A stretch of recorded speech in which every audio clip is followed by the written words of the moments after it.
Y buenas tardes.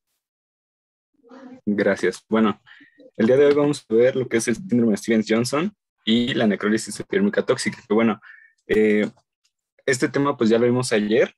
No sé por qué en el temario como que los dividieron.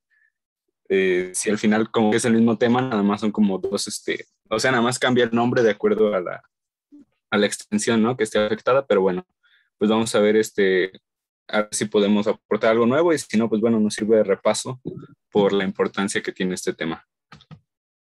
Aquí están los subtemas que vamos a ver. Vamos a ver la introducción, epidemiología, etiología, factores de riesgo, patogenia, cuadro clínico, diagnóstico, diagnósticos diferenciales, tratamiento, pronóstico, complicaciones y prevención. Y bueno, empezando con la introducción, vamos a tener que va a tener distintos nombres. El actual, pues bueno, es síndrome de Stevens-Johnson, diagonal necrólisis epidérmica tóxica. Antes se llamaba síndrome Stevens-Johnson, síndrome de Lyell, pero bueno, se ha optado por quitar como estos seudónimos. Y bueno, otro sinónimo, otro nombre que anteriormente se tenía era la ectodermosis erosiva pluriorificial, pero bueno, el primer nombre es el que vamos a estar ocupando por esta clase. Y bueno, ¿qué son?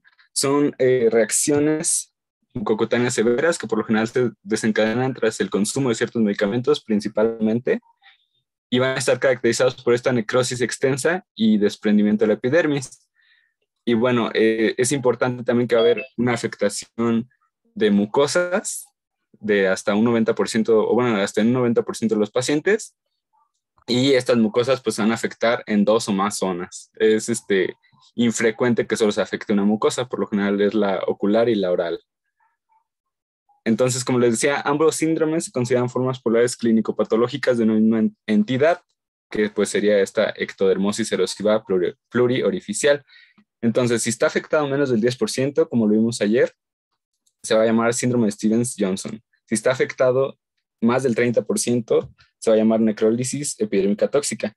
Y si está afectado entre el 10 y el 30%, va a ser como superposición, síndrome de Stevens-Johnson, necrólisis epidérmica tóxica. Es importante mencionar que también que es una emergencia dermatológica, por lo que, pues bueno, hay que actuar rápido, porque puede poner en peligro la vida del paciente. Respecto a epidemiología, tenemos estos datos importantes, una incidencia de 1 a 1.4 casos por cada millón de habitantes por año, es decir, es algo no tan frecuente, pero pues bueno, es un tema que se debe ver por su importancia, ¿no? Y por sus complicaciones que puede presentar. Va a afectar por igual a todos los grupos de edad, sexo y raza, según la guía de práctica clínica. Sin embargo, datos un poco más actuales sugieren que hay una mayor relación en mujeres que en hombres, con una relación 2 a 1. Esto pues de acuerdo a una cohorte alemana, entonces a lo mejor en México es un poco distinto, pero bueno, este dato puede ser importante. 1 de cada 1,000 pacientes hospitalizados va a sufrir una reacción cutánea grave a los medicamentos administrados. Estos pues son pacientes hospitalizados por cualquier causa y pues bueno, van a sufrir esta eh, reacción cutánea a estos medicamentos o esta farmacodermia, ¿no? Como lo vimos ayer. Va a ser más común que se presente el síndrome de Stevens-Johnson que la necrólisis epidérmica tóxica, es decir, la presentación, por así decirlo, más leve o menos extensa se va a presentar en una relación de 3 a 1 comparado con cuando se afecta más del 30% de la superficie corporal. Respecto a la etiología, la más frecuente, pues bueno, es el consumo de medicamentos, que es del 50-80% de los casos, y esta va a ser una reacción aguda durante las primeras 8 semanas del consumo de un medicamento, es decir, bueno, con un promedio de 4 días a 4 semanas, es decir, un medicamento que se está administrando de manera nueva o de manera que antes no se había administrado, va a generar esta reacción. Y es raro que un medicamento que ya se esté administrando por más de 8 semanas, pues genere un síndrome de Stevens-Johnson o una necrólisis epidérmica tóxica. Es más común con fármacos nuevos, ¿no? Y bueno, lo vamos a ver más adelante, pero en casos donde un fármaco es como reintroducido o readministrado, que ya generó una necrólisis epidérmica tóxica o un síndrome de Stevens-Johnson anteriormente y se vuelve a dar el fármaco, esta reacción va a ser mucho más rápida, la reacción va a ser en 48 horas, va a ser más aguda todavía. También otras causas importantes en pediátricos principalmente son infecciones por principalmente Mycoplasma pneumonia, pero también por otros virus como por virus como herpes virus, como Epstein-Barr virus o como citomegalovirus. Sin embargo, hay alguna bibliografía que menciona que se quiere optar por quitar de este espectro de Steven Johnson y necrosis epidérmica tóxica a las causas infecciosas, es decir, como esto, ponerlo como una entidad aparte. Sin embargo, pues bueno, no encontré más al respecto y por eso se los puse aquí, porque la mayoría de bibliografía mencionaba como una causa, ¿no? Y hay otras causas, por ejemplo, pues vacunación, algunas enfermedades sistémicas, administración del medio de contraste, fitoterapia, algunos alimentos, por ejemplo, el trasplante de médula ósea también es importante o puede ser una causa del síndrome de Steven-Johnson, o si se combinan una radioterapia con anticomiciales, pues también puede ser una causa, ¿no? Entonces, como les decía, los medicamentos es la causa más importante y se han identificado 100 medicamentos o más de 100 medicamentos que pueden causar este síndrome, ¿no? En 10 a 20% de los pacientes que están polimedicados es muy difícil encontrar cuál de todos los medicamentos fue el responsable del síndrome de Steven-Johnson, ¿no? Entonces, el tratamiento, como lo veremos más adelante, va a ser más complicado, porque pues el tratamiento, la piedra angular, pues va a ser quitar este medicamento. Entonces, si no sabemos qué medicamento lo está causando, pues ahí va a estar la complicación, ¿no? Aquí está una lista de los fármacos que más relación tienen a través de diferentes estudios que se han hecho con el desarrollo de este síndrome. Por ejemplo, el allopurinol, la lamotrigina, sulfamethoxazol, carbamazepina, fenitoína, nevirapina, sulfasalazina, otras sulfonamidas, los oxicams, como piroxicam o tenoxicam, fenobarbital y etoricoxib. Son como los fármacos que más relación han tenido. Y hay otros fármacos que tienen menor relación, que bueno, también sería importante conocerlos, como el diclofenaco, la doxiciclina, la amoxicilina, la ampicilina, el ciprofloxacino, el levofloxacino, la rifampicina, el pantoprazol, los glucocorticoides. Es decir, hay muchísimos fármacos que están en esta lista, pues son más de 100, ¿no? Pero aquí están los más destacables. Entre los factores de riesgo vamos a tener 3 más importantes. Uno es pacientes que tengan infección por VIH, pues bueno, estos van a tener mayor riesgo a la reacción, mayor riesgo de reaccionar a fármacos administrados, y este riesgo es 100 veces mayor que en una persona sana, ¿no? O en la población general. Es decir, pacientes con VIH tienen 100 veces más riesgo de presentar este síndrome que la población general, ¿no? También pacientes con algún cáncer que van a tener mayor riesgo, 30 a 60 veces mayor riesgo de la población general, principalmente los cánceres hematológicos. Factores genéticos, como ciertos polimorfismos, por ejemplo, de este gen, del CIP1219, que bueno, va a codificar una isoforma del citocromo P450 y que va a ser susceptible a ciertos fármacos, ¿no? Como la carbamazepina, la fenitoína, el fenobarbital. Y también diferentes haplotipos del antígeno leucocitario humano, que bueno, aquí les pongo estos, que van a reaccionar de acuerdo a lo que vamos a ver en la patogenia con ciertos fármacos y bueno, van a generar la respuesta autoinmune o la respuesta inmunológica más bien. Y bueno, hay otros factores de riesgo como altas dosis de medicamentos, como pacientes con lupus eritematoso sistémico, pacientes sometidos a radiación, ya sea de luz ultravioleta o radioterapia. Y ya, hablando de la patogenia, hay diferentes teorías, sin embargo, aquí les pongo la que me pareció como más importante y en la que hacían más énfasis, pues, la bibliografía que consulté, ¿no? Esta teoría se llama interacción farmacológica con receptores inmunitarios. Y bueno, ¿de qué va a tratar esta teoría? Pues bueno, es que al final va a haber una reacción citotóxica que va a estar mediada por células T en contra de los queratinocitos que, bueno, van a generar una apoptosis masiva de estos queratinocitos. Entonces, vamos a empezar con este esquema. Vamos a tener que algunos fármacos, que ya vimos la lista de cuáles pueden estar en mayor riesgo, en individuos que sean susceptibles, se van a unir al complejo principal de histocompatibilidad de clase 1, que va a estar presente en los queratinocitos, o al receptor de células T, CD8. Entonces se va a unir a estos receptores y va a generar una respuesta a una reacción de hipersensibilidad tipo 4C. Entonces, voy a pasar a la siguiente diapositiva y ahorita regreso a esta. Aquí está un esquema muy padre que me gustó de cómo es la interacción. Van a haber ciertos fármacos que se van a unir. Aquí tenemos una célula T, CD8, y aquí tenemos a la célula presentadora de antígeno, que en este caso, pues sería el queratinocito, ¿no? Con su complejo mayor, su complejo, perdón, principal de histocompatibilidad de clase 1, y aquí una proteína, ¿no? Que va a ser como, o bueno, aquí va a estar en equilibrio y no va a presentar antígenos, es decir, aquí va a estar como un equilibrio inmunológico. Pero ¿qué pasa aquí? Va a llegar este fármaco y se va a unir. Algunos tienen más predisposición a unirse a los receptores de la célula T, o algunos tienen más predisposición a unirse al complejo principal de histocompatibilidad de clase 1, ¿no? Entonces, por un lado, el que se une al receptor de célula T va a llegar, se va a unir y va a cambiar como este equilibrio inmunológico y va a generar la respuesta inmune activando a estos linfocitos TCD8. Y la otra, que es como la interacción más común, o que la mayoría de fármacos se van más bien por esta vía, más que por esta, es que está el queratinocito con su receptor, ¿no? Del complejo principal de histocompatibilidad de clase 1, con su proteína aquí, va a estar en equilibrio. Entonces va a llegar el fármaco y se va a unir o al receptor, bueno, más bien se va a unir al receptor y puede generar dos cosas. Una, que altere a esta proteína que estaba aquí, y esta proteína pues se active, por así decirlo, y interactúe con el receptor de la célula T y por lo tanto active a los linfocitos TCD8.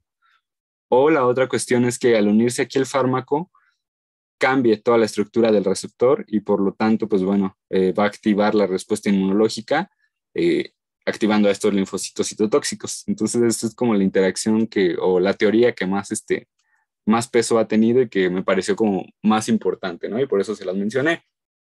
Hay otras teorías como la de Aptenos, que dice que los fármacos o que ciertos fármacos se unen a proteínas y bueno, así generan la respuesta inmune, pero bueno, este es el que me pareció más importante. Y bueno, entonces ya que se activan estos linfocitos TCD8 y que se genera la reacción de hipersensibilidad de tipo 4C, va a haber una expansión clonal de células TCD8 que van a ser, pues bueno, citotóxicas, fármaco específicas. ¿Por qué? Porque pues, ya se activó esta respuesta a ese fármaco que se unió a los receptores que ya les mencioné. Y a través de dos mecanismos van a generar la apoptosis y la muerte del queratinocito. Eh, esta, bueno, van a haber dos mecanismos, como les digo, uno indirecto, que van a reclutar y activar células NK, y uno directo, que estas células citotóxicas van a secretar, a generar, a sintetizar y secretar proteínas y citocinas que, bueno, van a favorecer a esta apoptosis y muerte del queratinocito. Entre las más importantes son la granulicina y la interleucina 15. Estas van a generar o van a activar la apoptosis del queratinocito.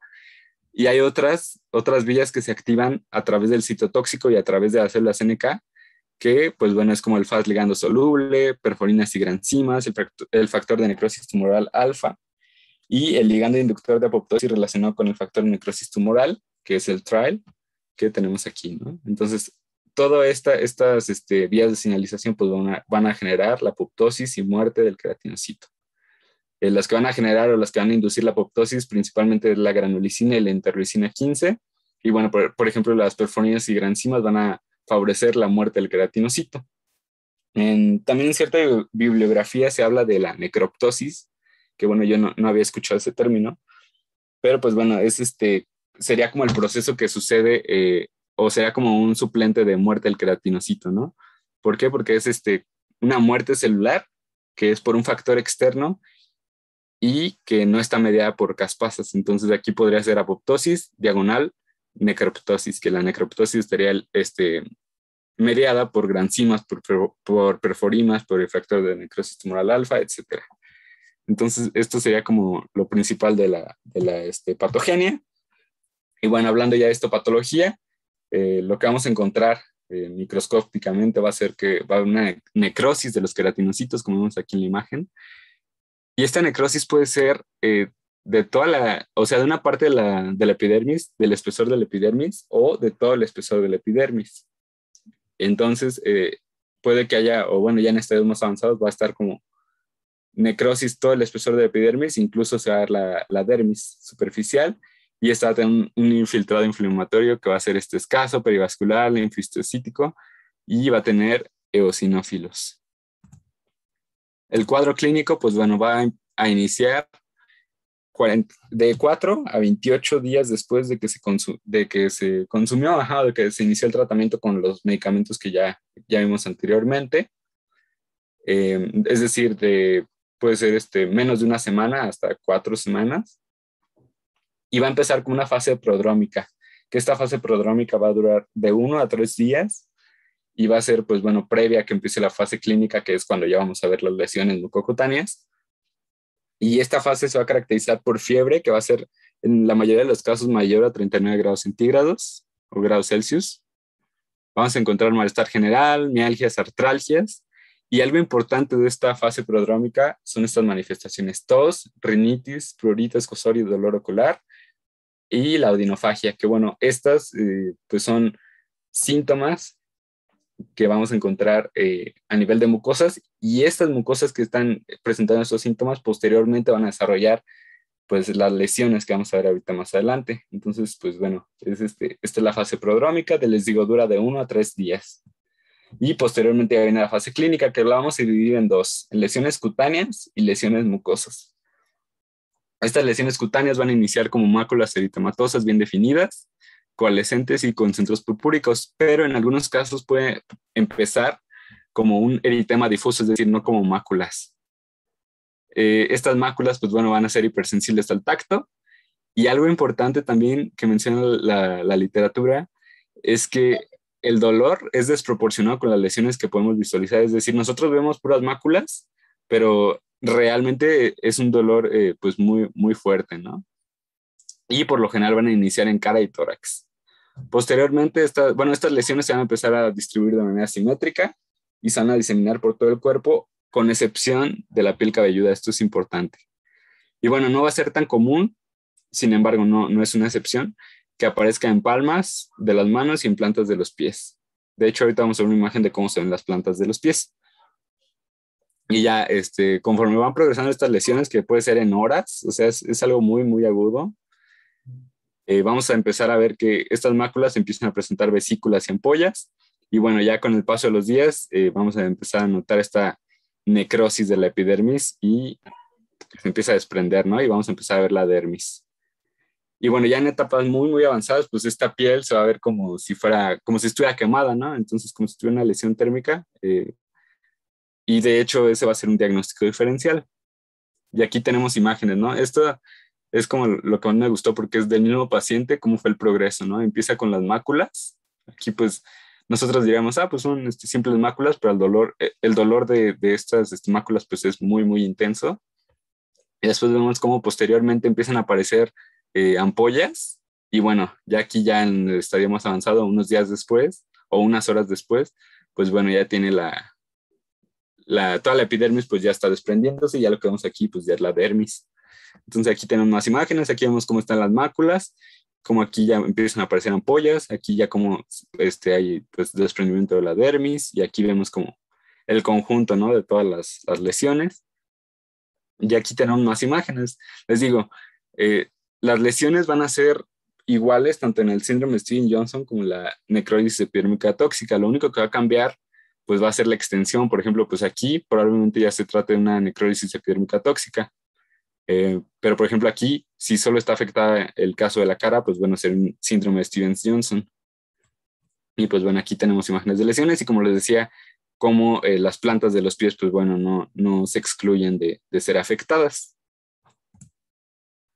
Y ya, en la fase clínica, las lesiones de las mucosas, que es como el otro componente de esta fase clínica, pues es muy importante porque va a aparecer en el 90% de los casos, como les dije casi al inicio de la presentación. Y estas pueden aparecer antes o después de las lesiones cutáneas o simultáneamente. Y pues bueno, pueden aparecer erosiones y costras en cualquier superficie mucosa. La mucosa más afectada va a ser la oral y la ocular, ¿no? Estas dos van a ser las más afectadas, y por lo general, como les decía, se afectan las dos. En la mucosa oral, pues bueno, vamos a encontrar erosiones hemorrágicas dolorosas que van a estar cubiertas por una membrana gris. Y bueno, esto va a ir acompañado de estomatitis y de mucositis, que bueno, esto va a llevar a que el paciente evite el uso de la vía oral y por lo tanto se genere una malnutrición y una deshidratación. ¿Por qué? Pues porque le duele al paciente y no va a querer consumir ni alimentos ni agua. La mucosa ocular se va a ver afectada en el 80% de los pacientes y podemos encontrarla con una conjuntivitis grave con secreción purulenta y también pueden aparecer ampollas. Y bueno, pueden aparecer complicaciones oftalmológicas como una ulceración corneal, una uveitis anterior, panoftalmitis y síntomas, ¿no? Como dolor o con fotofobia. Por lo general, estas lesiones suelen remitir, pero bueno, el 50% aproximadamente tienen secuelas. Y aquí tenemos imágenes de lo más característico, pues bueno, que es las lesiones en la mucosa oral. Y vemos cómo, pues sí, se ven las erosiones, se ve esta como membrana gris. Y pues bueno, aquí son de diferentes pacientes y vemos cómo es muy característica esta lesión. Y aquí tenemos una lesión en la mucosa ocular, ¿no? Otras mucosas que se pueden afectar, pues es la urogenital, que bueno, la mayoría de los casos, o bueno, 2/3 de los pacientes va a presentar como una uretritis, ¿no? Que puede llevar a una retención urinaria. Sin embargo, lesiones como más externas o que podemos ver nosotros a la exploración física van a ser mucho más comunes en mujeres que en hombres. Y podemos encontrar, por ejemplo, ampollas vulvares, sinequias vaginales, adhesiones labiales, cistitis recurrente, bueno, que esto sería el interrogatorio, incluso hematocolpos. Y otras mucosas que se pueden ver afectadas, pero son menos comunes, pues es la faringia, que puede generar odinofagia, es la mucosa bronquial, la mucosa esofágica y la mucosa intestinal, que son ya así como casos muy, muy raros. Y aquí tenemos una imagen, pues, de cómo se afectaría la mucosa vulvar. Aquí vemos que hay ciertas erosiones. Y bueno, vemos cómo hay lesiones, pues, también en lo que es muslos y en lo que es nalgas, y seguramente la región perianal también puede estar afectada. Y bueno, aquí en pubis, pues, también vemos que hay lesiones. Y aquí, pues, sería en la lesión de un masculino, pues también está como el hipogastrio afectado, los muslos afectados, la bolsa excretal afectada y el pene afectado. Entonces, pues sería como una lesión. Esto es menos común, ¿no? La presentación de que se afecte genital masculino, pero bueno, encontré esta imagen y pues se las puse, ¿no? ¿Y cómo va a ser el progreso clínico? Pues bueno, hablamos de una fase aguda, que es todo lo que ya les mencioné, que empieza pues desde el periodo prodrómico, que hay la fiebre, la afectación mucocutánea, etcétera. Esta fase va a durar de 8 a 12 días, es decir, es muy, muy aguda, por eso pues se llama fase aguda, ¿no? Luego hay una fase de unos días o semanas en que las lesiones pues siguen evolucionando, sin embargo ya no se generan nuevas lesiones. Y luego ya viene la fase de regeneración epidérmica, que bueno, esta reepitelización puede durar de 2 hasta 4 semanas, incluso más en algunos pacientes, ¿no? Por ejemplo, si es un paciente afectado por VIH, pues seguramente duraría más, o si tiene alguna comorbilidad como pues diabetes, como diferentes comorbilidades, pues bueno, esta reepitelización no va a ser tan rápida, pero bueno, este es un promedio, ¿no? De 2 a 4 semanas. El diagnóstico, pues bueno, iniciando por la historia clínica, pues es importante indagar en los factores de riesgo que ya vimos y los factores etiológicos. Muy, muy importante, pues bueno, interrogar el consumo reciente de fármacos, que pueden ser anticomiciales, antibióticos, antifúngicos, todos los que ya vimos de la lista, pues bueno, es importante descartar cada uno para saber que si lo provocó un fármaco, ¿no?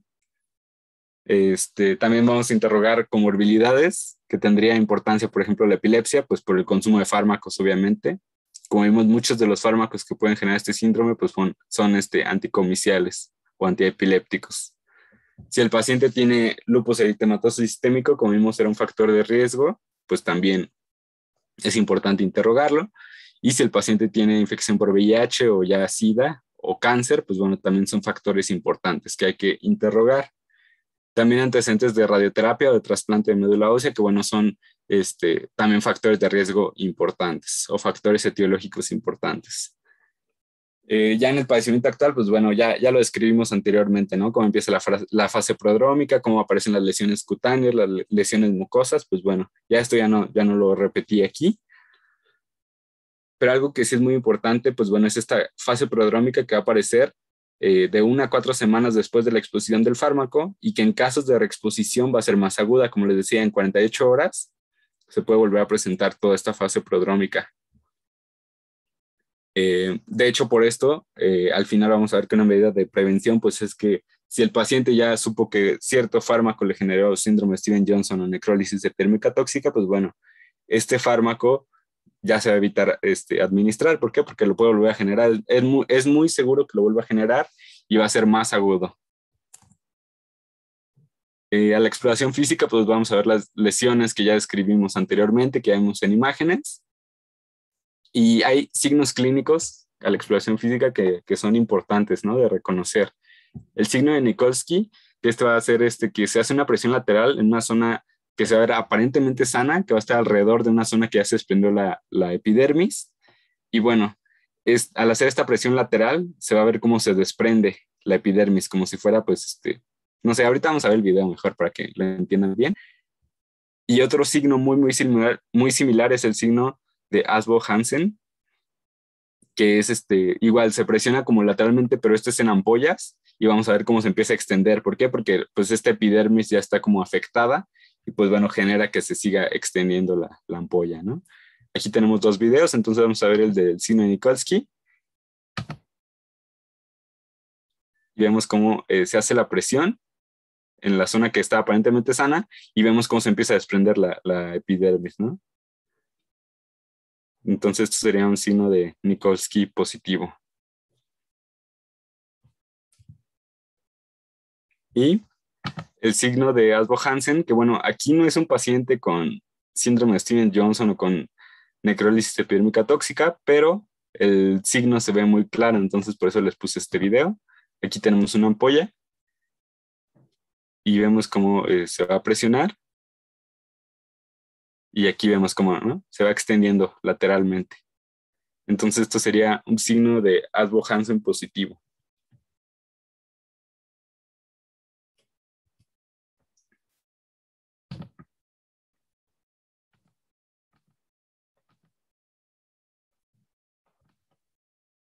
Bueno, y de paraclínicos se puede utilizar una biopsia, sin embargo no es indispensable cuando ya el cuadro clínico y el interrogatorio ya nos dieron el diagnóstico, es decir, el diagnóstico va a ser pues fundamentalmente clínico, pero se puede usar una biopsia si queremos descartar a lo mejor algún diagnóstico diferencial, que no esté tan claro el diagnóstico, pues bueno, podemos usar una biopsia, pero es muy importante que se extremen las medidas de asepsia y antisepsia para no infectar esta piel, ¿no? Si ya está susceptible, pues no la vamos a hacer más daño, ¿no? Con la biopsia infectándola. Entonces, si normalmente ya se tiene como cierto cuidado al hacer una biopsia, pues en estos pacientes se va a extremar esta precaución.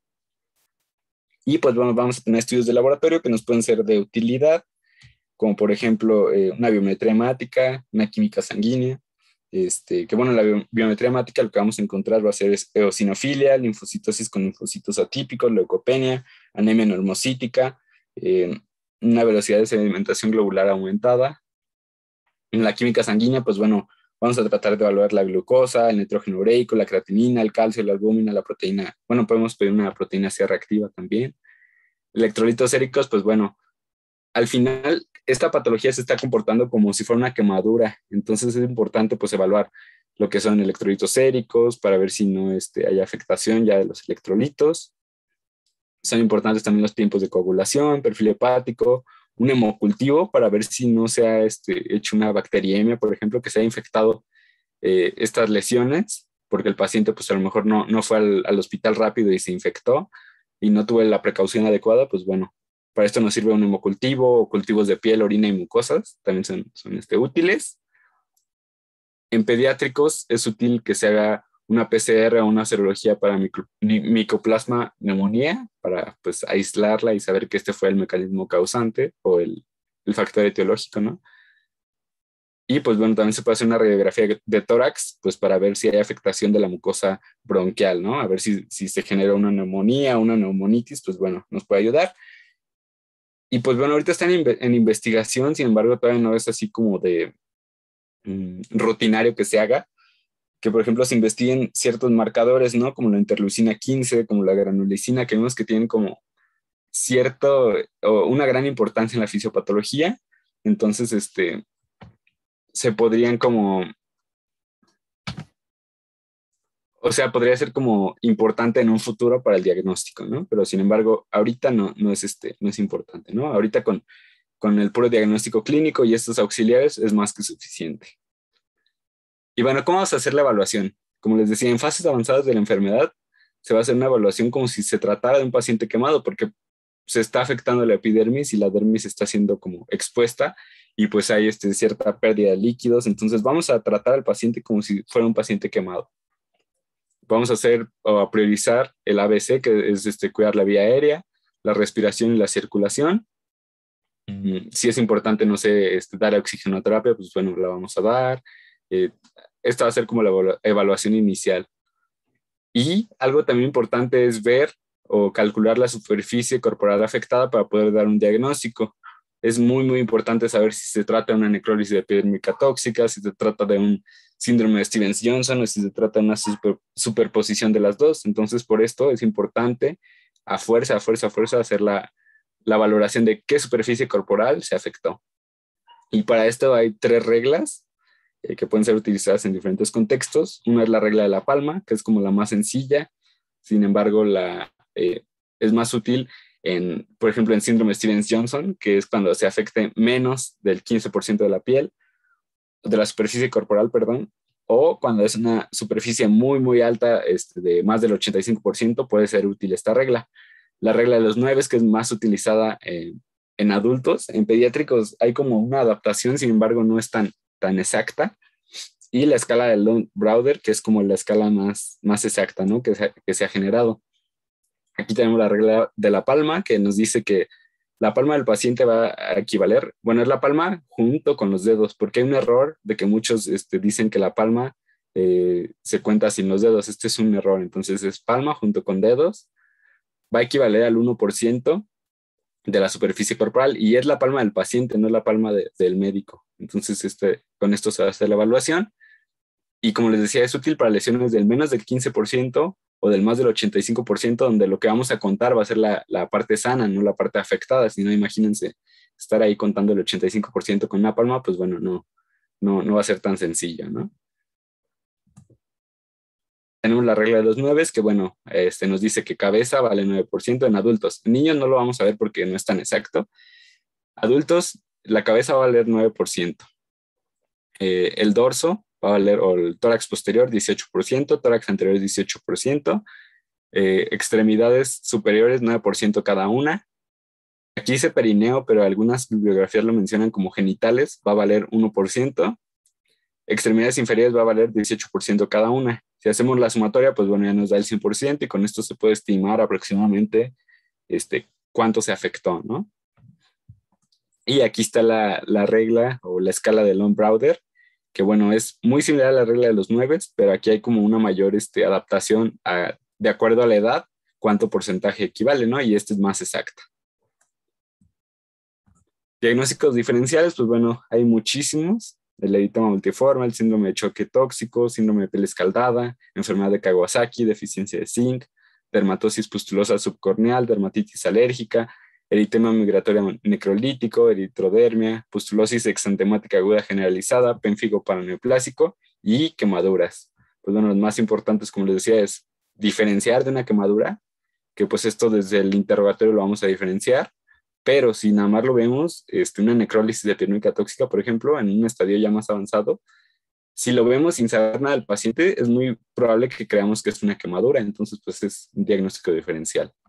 Y el eritema multiforme también la bibliografía lo menciona como un importante diagnóstico diferencial. Respecto al tratamiento, pues bueno, les puse estas como medidas generales y luego vamos a ver como el diagrama o el algoritmo en la guía de práctica clínica. Idealmente se debe llevar este tratamiento en una sala de quemados o una unidad de quemados o una unidad de cuidados intensivos cuando se afecte más del 10% de la superficie corporal, es decir, el síndrome de Stevens-Johnson no es necesario que se trate en una UCI, ¿no? Pero sí el síndrome de Stevens-Johnson superpuesto a una necrólisis epidérmica tóxica o la necrólisis epidérmica tóxica, pues bueno, esas dos entidades sí debemos de priorizar que se trate o en una unidad de quemados si nuestro hospital tiene o en una unidad de cuidados intensivos. ¿Por qué? Por la gravedad que tiene, como les decía, y por el monitoreo que hay que estar haciendo.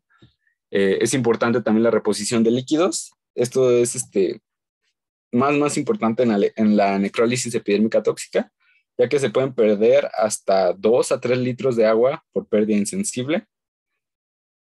Y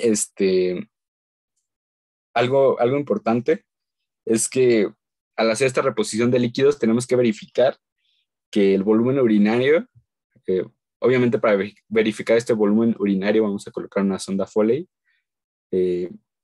tiene que ser este volumen urinario de 0.5 a 1 mililitro por kilogramo por hora. Esto nos va a decir que estamos administrando los líquidos de manera adecuada, que no estamos dando ni menos ni más, porque es perjudicial pues dar menos líquidos o dar líquidos de más. Entonces esta regla nos permite saber que estamos administrando bien los líquidos. También es importante poner apósitos no adhesivos, que la guía de práctica clínica lo dice como apósitos vaselinados. Y vamos a evitar la pérdida de la temperatura, porque pues bueno, está dañada esta superficie cutánea y por lo tanto pues es más probable que haya una pérdida de temperatura. Entonces vamos a colocar sábanas térmicas, vamos a colocar lámparas infrarrojas que nos van a permitir preservar esta temperatura corporal. Es importante el cuidado ocular, referir con un oftalmólogo. El cuidado broncopulmonar, pues uno se puede referir con un internista o con un neumólogo que nos ayude con hacer este cuidado y esta evaluación bien. Es importante también que se dé una dieta hiperproteica e hipercalórica por zona nasogástrica, obviamente, y que se use insulina intravenosa de acuerdo a los requerimientos basales del paciente, y si tiene comorbilidades, pues bueno, también hay que hacer ese ajuste.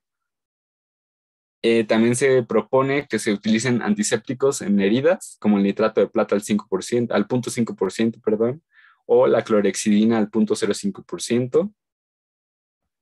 También es importante la administración de enoxaparina profiláctica en un inicio de 40 miligramos por la superficie corporal por 24 horas, ¿no? O ya la dosis terapéutica es de 1 miligramo por kilogramo por día, que sería ya si aparece alguna complicación. Aquí esto nos puede ayudar para evitar una de las complicaciones importantes, que es la coagulación intravascular diseminada. Entonces, para esto se puede dar la enoxaparina en profilaxis, ¿no? Vamos a controlar el dolor, que si está afectado menos, o bueno, más bien, no es es de acuerdo a la escala de EVA, ¿no? La escala visual analógica. Un dolor leve se consideraría cuando es menor a 4 y un dolor moderado o grave ya de 4 para arriba. Entonces, si el paciente nos menciona que tiene un dolor, es algo subjetivo, pero bueno, nos puede ayudar para saber cómo lo vamos a tratar. Si es menor de 4, pues bueno, lo podemos tratar con analgésicos no esteroideos, ¿no? Como por ejemplo un paracetamol, un ibuprofeno nos puede ayudar. Y si es mayor a 4, esta escala de EVA, pues bueno, ya podemos optar por dar algún opioide, pues bueno, ya para aliviar este dolor. También se pueden utilizar antibióticos sistémicos en casos de que se genere una sepsis, que bueno, esto ya sería como más adelante. Y también un tratamiento que se propone es la ciclosporina de 3 a 5 miligramos por kilogramo, que bueno, va a reducir esta progresión del síndrome, inhibiendo la activación de las células T. Como vimos en la patogenia, pues bueno, está mediada por células T y la ciclosporina nos ayudaría con esto. Se han propuesto otros fármacos como corticosteroides, como diferentes fármacos, ¿no? Que bueno, no los puse aquí, inmunoglobulinas y no sé qué más. No los puse aquí porque no había como tanta evidencia. La que tiene más evidencia, pues bueno, es la ciclosporina. Por eso se las puse aquí. Y aquí ya tenemos el algoritmo, ¿no? Aquí ya hicimos, esto al final nos dice que ya tenemos el diagnóstico, ¿no? De síndrome Stevens-Johnson o de necrólisis epidérmica tóxica. Vamos a iniciar la analgesia y las soluciones parenterales para suplir, ¿no? Los líquidos que se perdieron y los electrolitos. La profilaxis con enoxaparina y vamos a hacer nuestros estudios complementarios, ¿no? Con la biometría hemática, química sanguínea, etcétera. Como les decía, pacientes con menos del 10% o con 10 o menos del 10% de superficie corporal afectada van a ser tratados en hospitalización normal, ¿no? No es necesario llevarlo a la unidad de cuidados intensivos, a menos que ya se afecte más del 10%. Pero eso sí, en todo se tiene que tener una técnica estéril para evitar infectar esas lesiones, ¿no? Esa dermis que está expuesta. Se va a poner una zona nasogástrica, una sonda Foley, controlar los líquidos, como les decía, con la regla que les dije. Vamos a seguir con la administración de enoxaparina. Y bueno, vamos a estar evitando que se traumatice la piel, o sea, vamos a cuidar la piel eh, de una manera así excesiva, ¿no? Para no hacer más lesiones. Y pues bueno, si es necesario, vamos a realizar una biopsia de piel y otros estudios complementarios que sean necesarios, como cultivos, etcétera. Es importante también que haya una valoración multidisciplinaria, es decir, que intervengan dermatólogos, neumólogos, oftalmólogos, pues para hacer un abordaje adecuado de este paciente o de estos pacientes. Y bueno, ya aquí va a estar un tratamiento dermatológico específico, ¿no? Que con diferentes medicamentos que nos pueden ayudar a aliviar esas heridas. Vamos a tener, si hay afectación ocular, pues también con ayuda del oftalmólogo, pues dar diferentes tratamientos, ¿no? Por ejemplo, si tiene ojo seco, pues bueno, vamos a lubricar esos ojos. Si encontramos que se empiezan a hacer membranas o adherencias conjuntivales con la córnea, pues es necesario como retirar estas adherencias diariamente. O sea, es decir, esta revisión oftalmológica va a ser diaria para evitar que se hagan sinequias, por ejemplo, oculares. Y pues bueno, otras complicaciones se pueden ir evaluando de acuerdo a cada especialidad. Por ejemplo, si aparecen complicaciones genitourinarias o vaginales, pues bueno, un ginecólogo pudiera aportar aquí para que sea un manejo integral. Y bueno, el pronóstico, para el pronóstico existe esta escala que ya la vimos ayer, la escala de Scorten, que nos va a ayudar o bueno, es útil nada más o es aplicable en pacientes que solo tienen necrólisis epidérmica tóxica. Entonces, cuando la superficie corporal está afectada en más del 30%, ya se puede utilizar esta escala. ¿Por qué? Porque pues, bueno, es un criterio. Y pues bueno, hay factores de riesgo que nos dicen que puede haber un peor pronóstico, ¿no? Que el paciente tenga 40 años o más, que tenga una frecuencia cardíaca de 120 o más, una urea sérica de 60 miligramos sobre decilitro o de 10 milimoles o mayor, un bicarbonato menor a 20 miliequivalentes por litro, alguna enfermedad crónica como síndrome de inmunodeficiencia humana, adquirida, perdón, malignidad, colagenopatías, etcétera. Estas enfermedades crónicas. Algunas escalas o algunas bibliografías de esta escala de Scorten solo lo ponen como malignidad. Sin embargo, hay otras enfermedades que pudieran aplicarse o que pudieran puntuar a este rubro. Una glicemia mayor a 250 y, bueno, la superficie corporal afectada de mayor del 30%. Entonces, cada de estos ítems pues, nos va a dar un punto, ¿no? Para tener un máximo total de 7 puntos. Y bueno, esto nos va a ayudar al pronóstico. Una escala de Scorten del 0 a 1 nos va a dar un 3.2% de mortalidad, de acuerdo a distintos estudios que se han hecho, ¿no? Una escala 2 va a significar un 12.1% de mortalidad. Una escala 3, un 35.8, un 4, un 58.3%. Y bueno, ya cuando sale un Scorten mayor o igual a 5, ya puede significar un 90% de mortalidad, que pues bueno, estos pacientes pues ya están muy graves, ¿no? Entre las complicaciones, pues bueno, es importante hablar, no, perdón, del pronóstico. La mortalidad de manera general es 25%, siendo un 10% para el síndrome Stevens-Johnson y un 30% para necrólisis epidérmica tóxica. Sin embargo, pues bueno, ya vimos que estos porcentajes se modifican de acuerdo a la escala de Scorten. Esta mortalidad puede ser causada por sepsis, por un síndrome de estrés respiratorio agudo, una falla orgánica múltiple, o sea, hay diferentes causas, ¿no? Y hay mayor riesgo todavía si estos pacientes tienen lesión renal aguda, que eso también podría entrar en esta parte de enfermedad crónica. Si son mayores de 70 años o si tienen cirrosis hepática o algún cáncer, pues bueno, van a tener mayor probabilidad de mortalidad por las comorbilidades. Recurrencia. Es más común que recurra en pediatría las causas o la etiología infecciosa. Y bueno, van a haber secuelas a largo plazo, tanto cutáneas, oftalmológicas, orales y dentales, urogenitales, pulmonares, psicológicas, psiquiátricas, que bueno, es importante atender oportunamente, ¿no? Para evitar que se desarrollen estas secuelas.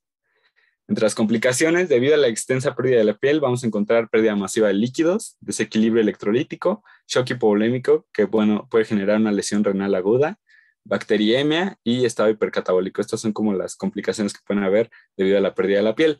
Debido a las infecciones, bueno, otra complicación son las infecciones. Hay un alto riesgo de que se generen infecciones bacterianas y esto significa una alta mortalidad por sepsis o por shock séptico. Las bacterias que más causan esto, pues es el Staphylococcus aureus y la Pseudomonas aeruginosa, que bueno, son estas bacterias que pueden infectar esta piel, ¿no? Pero por lo general estas infecciones van a aparecer más que nada en los pacientes que tienen la necrosis epidérmica tóxica por la gran cantidad de superficie corporal que está afectada y en mayores de 40 años. Sin embargo, un paciente con síndrome de Stevens-Johnson se puede infectar sin ningún problema, ¿no?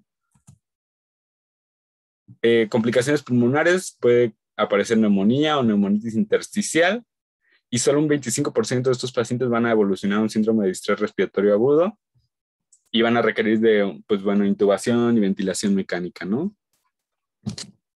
Que aquí, pues bueno, si fuera un paciente que no se tiene un síndrome de Stevens-Johnson, pero desarrolla una dificultad respiratoria aguda, pues bueno, es necesario que pase a la unidad de cuidados intensivos, ¿no? No se va a quedar ahí hospitalizado. Complicaciones gastrointestinales, pues bueno, puede haber una necrosis epitelial del esófago, del intestino o del colon, y en algunos pacientes puede presentarse melena, por ejemplo, úlceras intestinales o incluso perforación del colon. Entonces, pues bueno, ya esto implicaría otras complicaciones. Y bueno, una complicación que les mencionaba anteriormente es la coagulación intravascular diseminada, que bueno, esto puede suponer un alto riesgo para que se genere una hemorragia gastrointestinal, una falla respiratoria, una falla renal, una falla hepática, infecciones, bacteriemia y pues bueno, finalmente la muerte. Y ya por último, para terminar, como les mencioné en un inicio, más adelante, más atrás en la presentación, casi al inicio, para la prevención vamos a evitar estos fármacos que ya nos dimos cuenta que causaron el síndrome de Stevens-Johnson, porque pues bueno, una reexposición puede poner en peligro la vida y pues bueno, se puede utilizar algún brazalete médico o alguna alerta médica que indique que esos fármacos no se deben administrar, porque bueno, al final vamos a causar más daño que beneficio. Y pues bueno, estas son mis referencias consultadas. No sé si alguien tenga alguna duda o algo que no haya quedado claro. Aquí lo intentamos resolver. No, compañero, gracias. No, compañero, gracias. Gracias, Carlos. Creo que fue una presentación muy completa, chicos, para todos, para que la repasen, la estudien.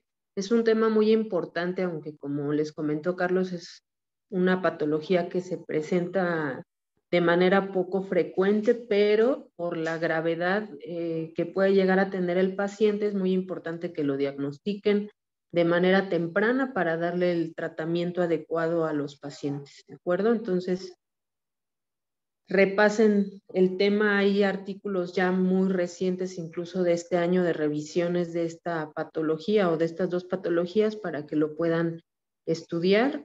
Ajá. Y bueno, reitero, es un tema muy, muy importante que debemos conocer todos para que lo diagnostiquen a tiempo. Muchas gracias, Carlos. Gracias, doctora. Bueno, pues seguimos en contacto, chicos. Que tengan buen fin de semana. Gracias, doctora, igualmente. Igualmente, doctora, gracias. Hasta luego.